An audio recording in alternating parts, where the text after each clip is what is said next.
कैसे हैं दोस्तों। मेरा नाम है माज और आज हम द बॉयज़ के कैरेक्टर्स को रैंक करेंगे। मतलब मैं द बॉयज़ सीरीज़ का डे वन से फ़ैन हूँ, जब से इसके सीज़न 1, 2, 3 आए और अभी तो लास्ट सीज़न इसका आ गया। तकरीबन उसके 6 एपिसोड आ चुके हैं। तो मैं बहुत एक्साइटेड हूँ ये वाली वीडियो बनाने के लिए।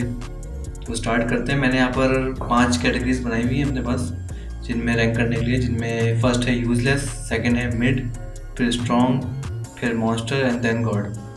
तो इसके हिसाब से हम रैंक करेंगे। जो सबसे ज़्यादा कम मेरे हिसाब से जो मुझे लगेगा कि कैरेक्टर ने परफॉर्म किया उसको मैं यूज़लेस में डालूंगा, और इस तरह से फिर आगे बढ़ते बढ़ते जो सबसे बेस्ट कैरेक्टर होगा मेरे हिसाब से उसको हम गॉड कैटेगरी में डालेंगे। तो हम स्टार्ट करते हैं, ठीक है। अच्छा, फर्स्ट में हमारे पास है स्ट्रॉन्ग फ्रंट। स्ट्रॉन्ग फ्रंट मतलब ऑनेस्टली द बॉयज़ के बेस्ट विलन्स में से मुझे एक लगी है, क्योंकि एक तो इसके पास जो पावर्स हैं, मतलब ये मतलब इसको थॉर कहें तो गलत नहीं है। मतलब इसके पास लाइटिंग पावर है, ये उड़ सकती है। और उसके बाद जब इसने अपनी इंटेंशन जब जाहिर की तो फिर जो ये इसने मतलब जो माइंड गेम्स खेले होमलैंडर के साथ, तो मेरे हिसाब से ये स्ट्रॉन्ग कैटेगरी में जाना डिजर्व करती है। तो इसको हम स्ट्रॉन्ग में डाल रहे हैं। सेकंड हमारे पास है किमिको। किमिको भाई मतलब कि एक तो बोलती नहीं है, ये वाला कैरेक्टर बोलता नहीं था, और दूसरा मैं ऑनेस्टली मतलब उसको बोलने की नीड थी भी नहीं। जो मतलब इसका कैरेक्टर ऐसा है कि टोटल ये वाला कैरेक्टर इमोशंस के ऊपर और वायलेंस के ऊपर बेस्ड है। मतलब जो उसने इस कैरेक्टर ने हमें फाइट सीन्स दिखाए हैं और जिस किस्म की परफॉर्मेंस दी है इस कैरेक्टर ने, तो भाई मतलब कि बेस्ट था, बहुत बहुत बेहतरीन था। उसको भी मैं डालूँगा स्ट्रॉन्ग में। थर्ड हमारे पास है विक्टोरिया न्यूमैन।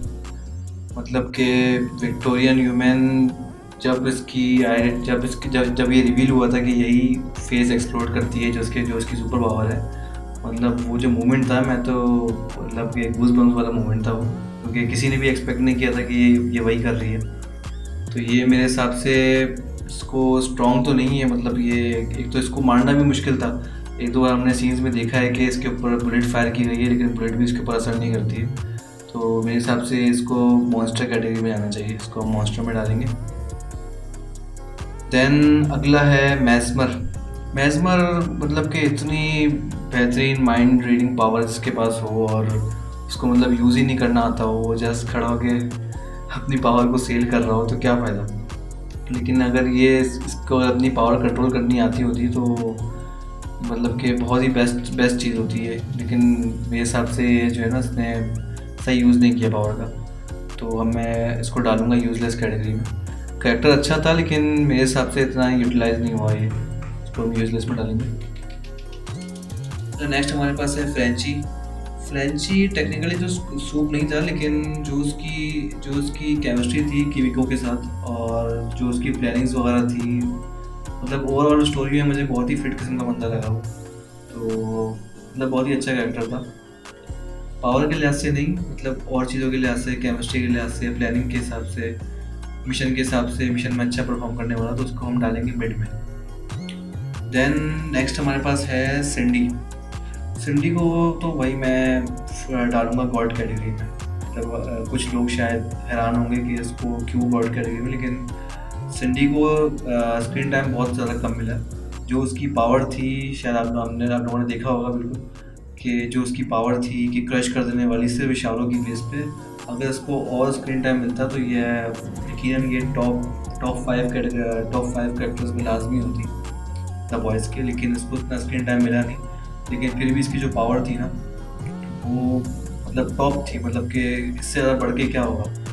तो उसको मैं गॉड कैटेगरी में डाल रहा हूँ। देन हमारे पास नेक्स्ट है लैम्प लाइटर, जो कि वैसे मैंने सोच रहा था कि इसको मिड में डाल दूँ, लेकिन इसको यूज़लेस कैटेगरी में ही डालना सही है, क्योंकि कॉन्सेप्ट बहुत इंटरेस्टिंग था, बहुत ही ज़्यादा अच्छा कॉन्सेप्ट था कि इसको अच्छा, लेकिन इतना अच्छा एग्जीक्यूट नहीं हुआ ये।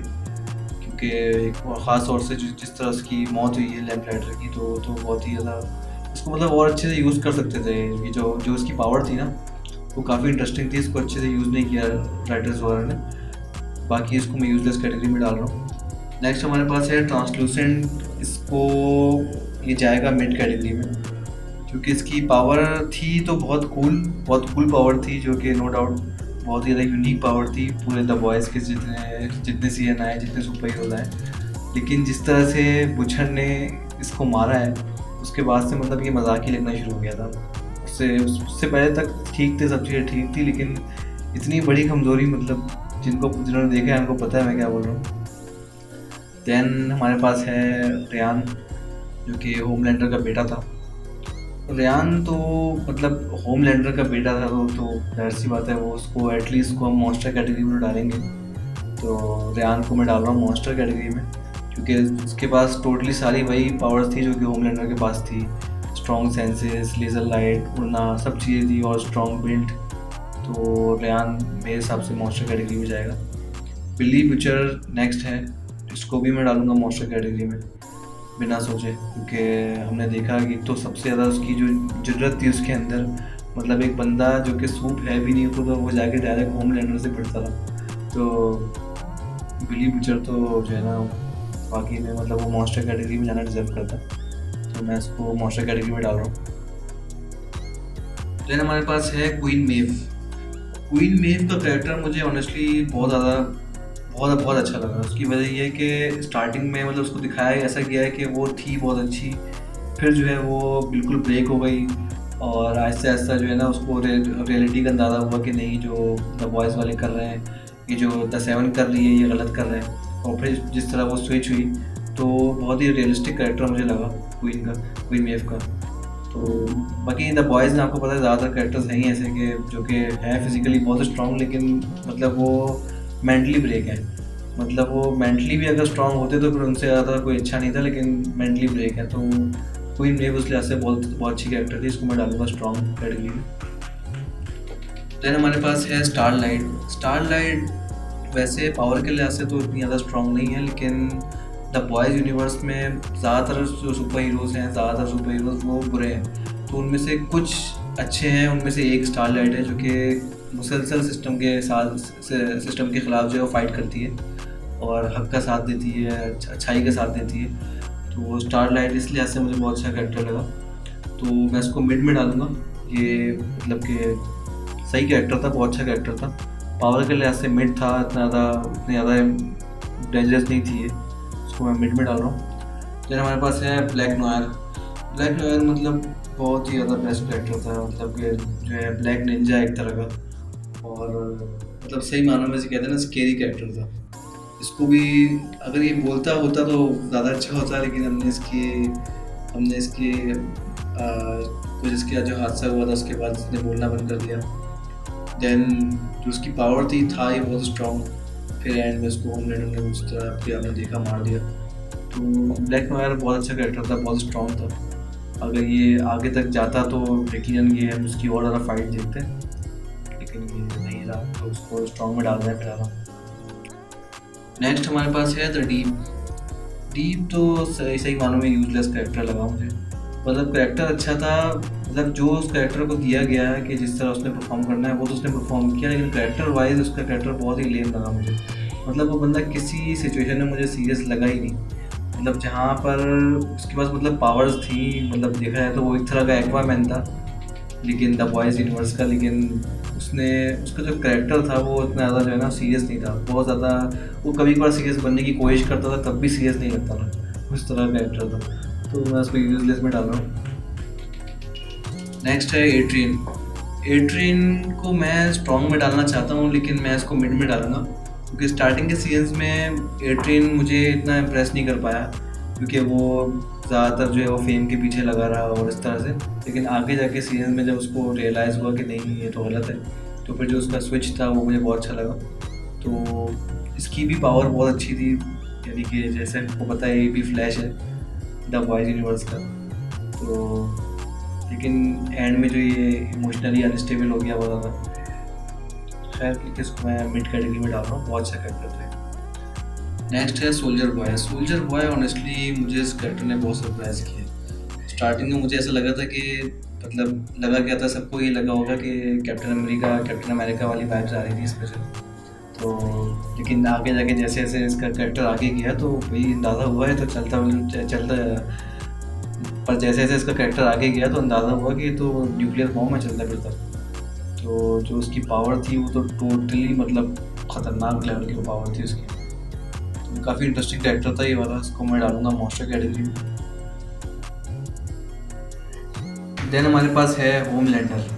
होमलैंडर को तो आप इसकी एक अलग से कैटेगरी बनानी चाहिए थी, लेकिन इसको मैं डाल रहा हूँ गॉड कैटेगरी में। उसका तो मतलब कोई वो ही नहीं था, मतलब एक बंदा सही में बिल्कुल ही दिमाग से पागल, और उसके बाद इतनी ज़्यादा पावर्स हो, जो उसके मतलब जो भी उसके आसपास होता होगा उसको एनी टाइम लगता ही होगा कि किसी वक्त भी उसका काम होने वाला है। क्योंकि होमलैंडर की पावर, एक तो बंदा उड़ सकता है, प्लस लेजर लाइट है, प्लस जो है बिल्ड इतनी स्ट्रॉन्ग है, हर चीज़ मतलब परफेक्ट से कहते हैं ना, तभी तो मतलब देखा है तो सुपरमैन की वो कॉपी है। सुपरमैन की कॉपी नहीं कहेंगे, मतलब सुपरमैन से इंस्पायर्ड कैरेक्टर है वो, तो सुपरमैन से इंस्पायर्ड कैरेक्टर तो फिर तो बेस्ट होना ही था। तो होमलैंडर का तो कोई मुकाबला ही नहीं है, उसको मैं डाल रहा हूँ गॉड कैटेगरी में। नेक्स्ट हमारे पास है ह्यू कैम्बल। ह्यू कैम्बल मतलब उसकी कैरेक्टर डेवलपमेंट बहुत अच्छी की है द बॉयज़ ने। स्टार्टिंग के सीजन्स में ऐसा लगा था कि ये बहुत ही वीक कैरेक्टर है और ये सर्वाइव कर ही नहीं पाएगा आगे जाके शो में, लेकिन जैसे जैसे सीजन्स आगे बढ़ते गए ये कैरेक्टर मोरली बहुत स्ट्रांग होता गया, और हर सीजन के बाद इसमें जो है ना वो बहुत ज़्यादा मेच्योर दिखाया इस कैरेक्टर को। तो ये कैरेक्टर बहुत ज़्यादा स्विच हुआ है, और अब जो सीजन 5 तक जो जिस ह्यू कैम्बल को हम देख रहे हैं, ये मतलब ये अपनी पीक पर आ गया है। तो ये इसको मैं डालूंगा स्ट्रॉन्ग में।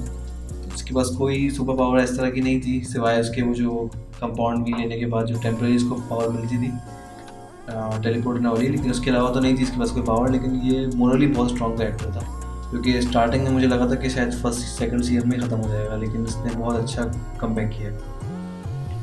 लास्ट हमारे पास है एमएम। अच्छा, ये कैरेक्टर मुझे द बॉयज़ की टीम में सबसे ज़्यादा मेच्योर मेंबर लगता था, मतलब कि सबसे ज़्यादा मेच्योर कैरेक्टर, सबसे ज़्यादा प्रैक्टिकल डिसीजन लेने वाला, और बाकी सब जो है वो इमोशनली बस जो है ना वो जो भी इमोशनल थॉट्स हैं उसके ऊपर जाके फैसले करने वाले मेंबर्स थे इनकी टीम में। लेकिन एमएम जो था ना वो उसको एक टाइम पर लीडर ही बनाया गया था द बॉयज़ का। तो ये कैरेक्टर बहुत अच्छा था, बहुत ही ज़्यादा मेच्योर था कैरेक्टर, फैमिली और काम को बैलेंस लेके चलने वाला कैरेक्टर था। तो इसको मैं डालूंगा स्ट्रॉन्ग में, ये भी जाएगा स्ट्रॉन्ग में। तो दोस्तों ये थी रैंकिंग वीडियो द बॉयज़ के ऊपर, और आप मज़ीद अगर आप इस तरह की वीडियो देखना चाहते हैं मुझसे तो मुझे कमेंट में बताएं कि नेक्स्ट मुझे किस चीज़ के ऊपर बनाना चाहिए, तो फिर उसके ऊपर बनाएंगे। और अभी के लिए इतना ही, पीस आउट।